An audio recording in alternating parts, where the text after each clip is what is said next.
Live cities के night bulletin दिन भर बिहार में आपका स्वागत है। मैं हूं हर्षिता सिंह आपके साथ। आज के न्यूज बुलेटिन में बजट से जुड़ी कई महत्वपूर्ण खबरें हैं। उसके बाद जिलों की खबरों से भी आपको कराएंगे रूबरू, लेकिन एक नजर सुर्खियों पर। बिहार विधानसभा में 2,18,000 करोड़ से अधिक का बजट पेश हुआ। 5 साल में 20 लाख लोगों को रोजगार देने का वादा। सीएम नीतीश ने बजट को बताया संतुलित, तो विपक्ष ने बताया झूठ का पुलिंदा। ट्रैक्टर से विधानसभा पहुंचे तेजस्वी यादव। बजट से पहले विधानसभा में जमकर हुआ हंगामा।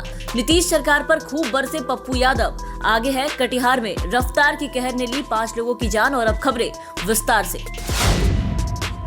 डिप्टी सीएम सह वित्त मंत्री तारकिशोर प्रसाद ने विधानसभा में वर्ष 2021-22 का बजट पेश किया। वित्त मंत्री तारकिशोर प्रसाद आज शायराना अंदाज में दिखे। उन्होंने कहा कि इस बार 2,18,303 करोड़ रुपए का बजट पेश कर रहा हूं। अपने बजट भाषण के दौरान तारकिशोर प्रसाद ने कोरोना महामारी के दौरान राज्य सरकार द्वारा किए गए कार्यों को सदन में सामने रखा। इस बजट में युवाओं, बेरोजगारों और किसानों के साथ साथ प्रदेश के विकास की बात की गई। साथ ही सीएम नीतीश कुमार की महत्वाकांक्षी 7 निश्चय योजना के दूसरे चरण को भी बढ़ाने के लिए 4,671 करोड़ की राशि का प्रावधान किया गया है। इसके अलावा स्वास्थ्य, शिक्षा, उद्योग के लिए बजट में कई प्रावधान किए गए हैं। बजट में तारकिशोर प्रसाद ने ऐलान किया है कि अविवाहित इंटर पास महिलाओं को 25,000 रुपए दिए जाएंगे। वहीं स्नातक उत्तीर्ण होने पर 50,000 रुपए दिए जाएंगे। इसके अलावा सरकारी ऑफिस में आरक्षण के अनुरूप उनकी संख्या बढ़ाई जाएगी। उन्होंने कहा कि 5 साल में युवाओं के लिए रोजगार के 20 लाख से ज्यादा अवसर पैदा किए जाएंगे। सरकारी और गैर सरकारी क्षेत्र में 20 लाख से ज्यादा रोजगार सृजित किया जाएगा। इसके लिए इस वित्तीय साल में 200 करोड़ रुपए व्यय किए जाएगा।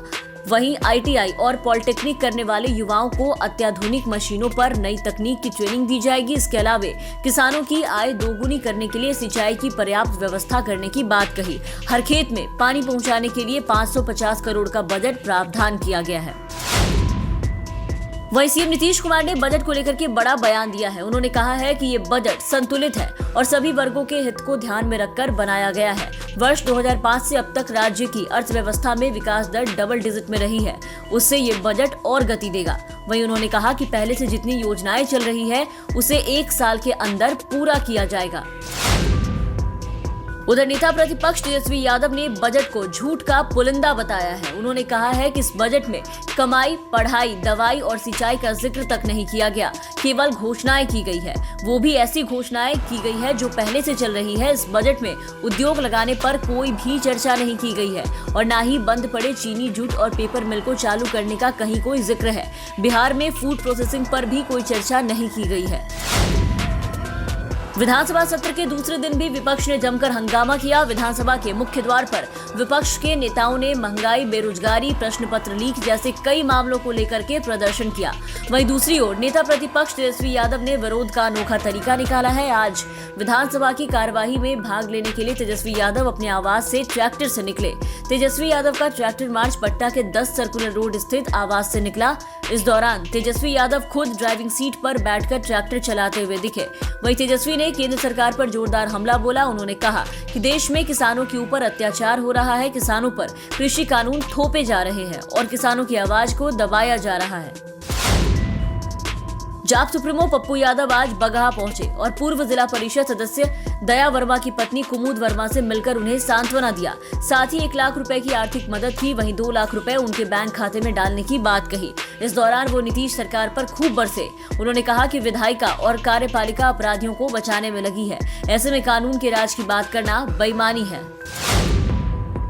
चिराग पासवान को एक और बड़ा झटका लगा है। विधान पार्षद नूतन सिंह ने लोजपा को बाय कह दिया है और आज बीजेपी में शामिल हो गई है। प्रदेश अध्यक्ष संजय जायसवाल ने उन्हें पार्टी की सदस्यता दिलाई। इस मौके पर जायसवाल ने कहा कि उनके आने से कोसी इलाके में पार्टी को मजबूती मिलेगी। वहीं पूर्व आईएएस उदय प्रताप सिंह ने भी बीजेपी की सदस्यता ली है।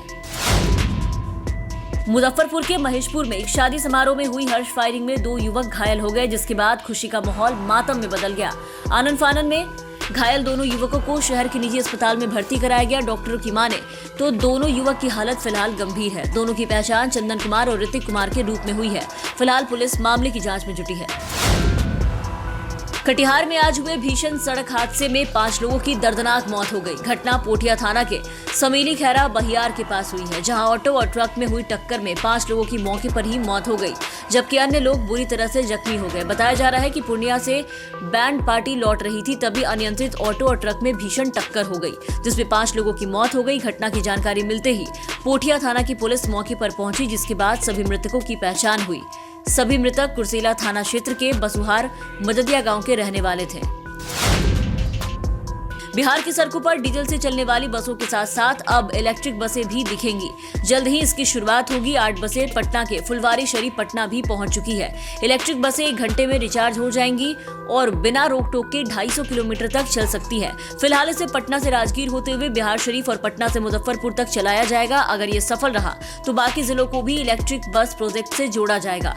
बसों को चार्ज करने की व्यवस्था फुलवारी शरीफ डिपो में होगी। बहरहाल आप बने रहे लाइव सिटीज के साथ। अगर आप ये वीडियो हमारे यूट्यूब पर देख रहे हैं तो हमारे चैनल को सब्सक्राइब करें, और अगर आप ये वीडियो हमारे फेसबुक पेज पर देख रहे हैं तो हमारे पेज को लाइक और फॉलो जरूर करें। धन्यवाद।